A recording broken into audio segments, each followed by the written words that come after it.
সম্মানিত দর্শক শ্রোতা, আসসালামু আলাইকুম। ডাকসুর বিপি নুরুল হক নূর, আপনারা অনেকেই বিপি নূরকে চেনেন। সে ছাত্র আন্দোলন থেকে শুরু করে এখন রাজনীতির মাঠে সে এখন আন্দোলন করে যাচ্ছেন।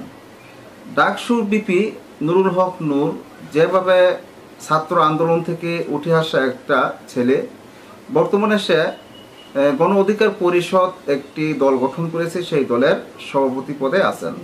কোটা সংস্কার আন্দোলন করতে গিয়ে ডাকসুর বিপি নুরুল হক নূর সে গ্রেপ্তার হয়েছেন। গ্রেপ্তার হওয়ার পর তাকে আদালত 5 দিনের রিমান্ড দিয়েছেন।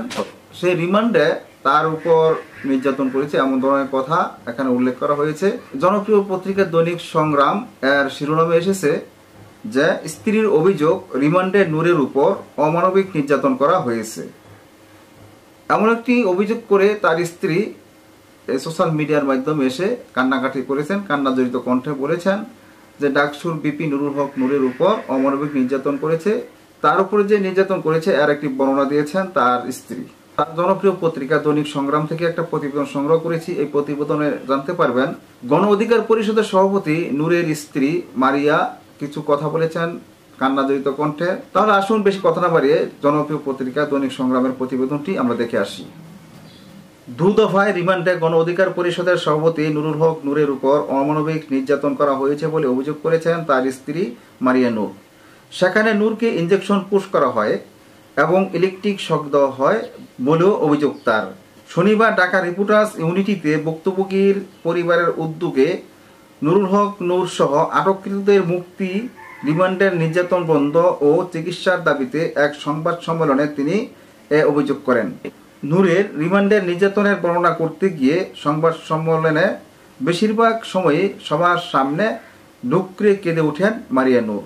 আদালতকে বারবার অনুরোধ করার পরে নূরের সঙ্গে দেখা করার সুযোগ পান জানিয়ে মারিয়া নূর বলেন, ও আমাকে বলেছে রিমান্ডে 5টা দিন ওর উপর অমানবিক নির্যাতন করা হয়েছে। নির্যাতনের কি যন্ত্রণা সেটা সহ্য করতে না পেয়ে 3 থেকে 4 বার অজ্ঞান হয়ে গিয়েছিল।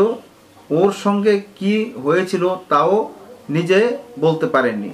মারিয়া নূর বলেন, আমার স্বামীকে অন্তত চিকিৎসার ব্যবস্থা দেওয়া হোক, ও যেন সুচিকিৎসাটা পায়, আর ওর উপর যেন শারীরিক নির্যাতন বন্ধ করা হয়। আমার রাজনীতি করতে হবে না, দরকার নেই, আমাদের খুব চাওয়া পাওয়ার কিছুই নেই।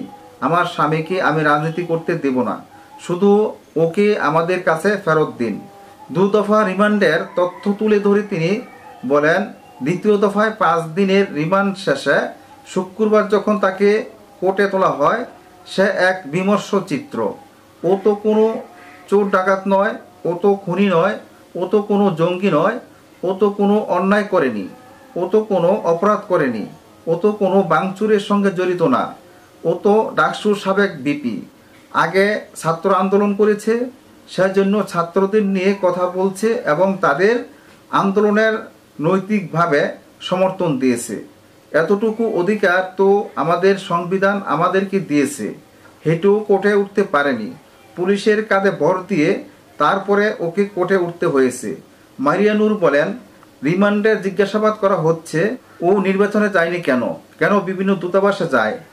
সংবাদ সম্মেলনে নূরের বাবা ইদ্রিস হাওলাদার, মেয়ে তাসমিয়া নূর, বোন জেসমিন, গণ অধিকার পরিষদের গণমাধ্যম সম্পাদক আবু হানিফের বোন নিরুফা এবং প্রচার সম্পাদক শহীদুল ইসলাম উপস্থিত ছিলেন। জনপ্রিয় পত্রিকা দৈনিক সংগ্রাম থেকে এই উপস্থাপনা করেছি। পরবর্তী যদি কোনো আপডেট পাই তাহলে আপনাদের সামনে আবার তুলে ধরবো। আজ এই পর্যন্তই। আল্লাহ হাফেজ।